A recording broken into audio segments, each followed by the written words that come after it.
Aunque no lo creáis, llevo más de 2 años preparando este vídeo.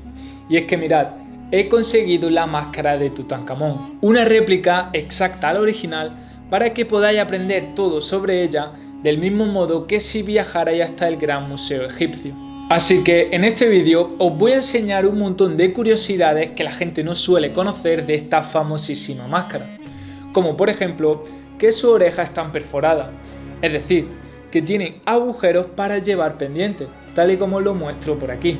De hecho, esto es algo que encontramos también en la oreja de la momia de Tutankamón, lo que significa que efectivamente el faraón se ponía pendientes. Y es más, en el interior de su tumba se hallaron varios ejemplares, algunos tan impresionantes como estos que os muestro ahora mismo en pantalla y que fueron utilizados en vida por Tutankamón. Pero antes de desvelar todas estas curiosidades, debéis de conocer la increíble historia de la máscara, que por cierto tiene 54 centímetros de altura y está formada por nada más y nada menos que 11,5 kilos de oro macizo, decorado además con piedras preciosas, lo que sumado a su historia le otorga sin duda el prestigio de ser la pieza arqueológica más famosa del mundo. Así que lo primero que debéis de saber es que la máscara fue elaborada hace más de 3.300 años. Concretamente, fue en torno al 1325 a.C., cuando el joven faraón perdió la vida de forma repentina a los 18 años de edad aproximadamente. En aquel momento, los orfebres reales llevaron a cabo la grandísima tarea de elaborar un sinfín de objetos valiosísimos para ser enterrados junto al faraón niño y que pudieran acompañarlo o facilitar su paso a la otra vida. De este modo, en su tumba, la conocida como KV62, se introdujeron más de 5.000 piezas diferentes y por fortuna su lugar de enterramiento se mantuvo oculto a los ladrones a lo largo de toda la historia, siendo de hecho la única tumba de un faraón en el Valle de los Reyes que no fue totalmente desvalijada por los saqueadores. Así, se produjo un giro inesperado cuando en 1922 el arqueólogo inglés Howard Carter y su mecenas Lord Carnarvon encontraron la tumba intacta del faraón niño, comenzando entonces una serie de lentas pero seguras campañas arqueológicas. De hecho, mucha gente cree que la momia y la máscara fueron halladas en 1922, cuando se descubrió la tumba. Sin embargo, esto no fue así, ya que debido al minucioso y complicado trabajo, tuvieron que transcurrir varios años, siendo concretamente el 28 de octubre de 1925, cuando Howard Carter pudo por fin hallar el cuerpo momificado del faraón niño y contemplar, totalmente fascinado, esta impresionante máscara de oro. A menudo me imagino cómo debió de ser aquel preciso instante, aquel mágico momento en el que Howard Carter miró fijamente a estos increíbles ojos de obsidiana brillante, es decir, de roca volcánica negra. Unos ojos, además, preciosamente decorados con piedra preciosa azul, con lapislázuli. Y fue en ese preciso momento de su descubrimiento cuando Harry Barton, el fotógrafo oficial de la excavación, tomó esta impresionante fotografía que veis ahora mismo en pantalla. Una fotografía que nos muestra cómo se encontraba originalmente la máscara. Y si os fijáis bien, podréis apreciar, por ejemplo, que llevaba puesto un llamativo collar. El caso de este collar es muy curioso, ya que la gente suele desconocer su existencia. Y es que si visitamos la máscara en el museo, veremos que el collar se muestra de manera independiente y no colocado como hemos visto en la fotografía. Sin embargo, este formó parte imprescindible de la máscara durante miles y miles de años. Eso sí, cuidado, porque la máscara ya de por sí lleva integrada la representación de un collar, concretamente un collar de tipo Useg, que sería, para que me entendáis, toda esta zona de aquí abajo, y que lleva incrustaciones de turquesa, lapislázuli, cornalina o pasta vítrea, y que abarca desde un hombro hasta otro, finalizando, si nos fijamos bien, con la cabeza del halcón, del dios Horus, siguiendo por tanto el mismo patrón que el collar Useg, tal y como podéis ver en este collar de la princesa Neferupta, muy similar al collar representado en la máscara. Por cierto, un collar similar lo encontramos también en la parte inferior del famosísimo busto de Nefertiti. Y es que ambas representaciones, el busto de Nefertiti y la máscara de Tutankamón, tienen muchísimo en común. De hecho, hay otro atributo muy llamativo que encontramos en ambas piezas. A ver si adivináis a lo que me refiero. Se trata de un curioso animal. ¿Sabéis, por tanto, dónde encontramos un animal tanto en la máscara de Tutankamón como en el busto de Nefertiti? Efectivamente, sobre su frente. Si os fijáis, podemos apreciar la representación de una cobra, cuyo cuerpo serpentea por la parte superior de la máscara.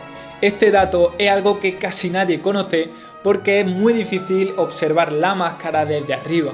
Del mismo modo, la encontramos reptando sobre la corona de la reina Nefertiti. Aunque por desgracia, en este caso, la cabeza de la cobra se rompió y se perdió para siempre después de que el busto cayera al suelo en el taller donde se esculpió, en Amarna. Tal y como os conté en el vídeo que subí explicando todo sobre el famoso busto de la reina.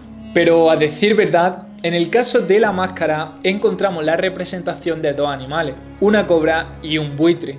Ambos son los símbolos del Bajo y del Alto Egipto respectivamente. Y diréis, vale Rubén, muy bonito, pero ¿qué significan realmente? ¿Por qué están colocados estos dos animales aquí? Pues bien, para entender su significado debemos de recurrir a algo que a mí me encanta, la mitología egipcia, donde el buitre era la representación de la diosa Nekhbet, una diosa cuya función consistía en proteger al faraón durante su nacimiento, su coronación, sus fiestas y sus batallas. Además, por otro lado, estaba la diosa Wadjet, cuya representación era precisamente la de una cobra, y su función también era la de proteger al faraón de todos los peligros a los que estaba expuesto. Otra de las características de la máscara que llaman poderosamente nuestra atención es sin duda la barba.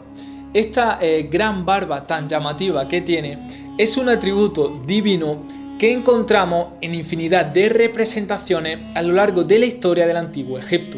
De hecho, hasta la misma esfinge de Giza tenía una colosal barba de piedra que hoy en día podemos encontrar en el Museo Británico, en Londres. Por cierto, con respecto a su barba, hay una historia muy curiosa y controvertida que sucedió hace muy pocos años, en el 2014. Y es que en el Museo Egipcio del Cairo, cuando retiraron la vitrina para hacer labores rutinarias, la máscara sufrió un duro golpe y la barba se desprendió de su barbilla. En ese momento, con gran nerviosismo, los trabajadores del museo intentaron solucionarlo de la manera más rápida posible, cometiendo el tremendo error de pegarla con un pegamento inapropiado, lo que provocó un daño irreparable a la pieza. Además, para colmo, utilizaron demasiado pegamento y este se veía sobresaliendo por los bordes de la barba, tal y como se aprecia en esta fotografía. Por fortuna, hoy en día el error está medio subsanado, ya que afortunadamente el pegamento se pudo retirar y la máscara luce más o menos como antes de esta chapuza. Y como era de esperar, hasta 8 trabajadores del museo fueron llevados a juicio por los daños ocasionados a la máscara. Por último, pero no menos importante, encontramos este impresionante y maravilloso tocado a franja que ocupa gran parte de la máscara y que conocemos como nemes. Este era un tocado muy típico en los faraones del antiguo Egipto, quienes lo utilizaban como un símbolo de protección y para ser identificados como una deidad. Y es que en el antiguo Egipto los faraones eran venerados como auténticos dioses. Por esto, como habéis visto, sus representaciones, todo lo que gira en torno a su figura, está repleto de símbolos divinos. De hecho, sin ir más lejos, para los egipcios, el mismo oro era ya de por sí la carne de los dioses. Y en este sentido, el verdadero significado de la máscara es la representación divina de Tutankamón. Es decir, para que me entendáis, no es una imagen fiel de cómo era físicamente, sino que se trata de la representación del faraón niño convertido en un auténtico dios. Por cierto, notición, muy pronto voy a traer al canal una réplica exacta de la momia del faraón niño de Tutankamón, tal y como ya hice hace una semana con la momia de Ramsés II. Así que si no te lo quieres perder, porque de verdad que va a ser una pasada, no olvides estar suscrito al canal y sobre todo activar las notificaciones, ya que de ese modo te llegará un aviso en cuanto suba el vídeo. Y mientras tanto, estaré haciendo vídeos en directo al menos 2 veces a la semana desde mi canal de Twitch, donde os explicaré muchísimas cosas más sobre Tutankamón, os enseñaré otras réplicas que tengo, hablaremos de historias por el chat, entrevistaremos a expertos en estos temas y un sinfín de cosas más. Así que también te recomiendo que me sigas en Twitch para no perderte mis directos y que te llegue una notificación en cuanto comience uno nuevo. Y lo dicho, muchísimas gracias por estar aquí una vez más y nos vemos muy pronto con más información.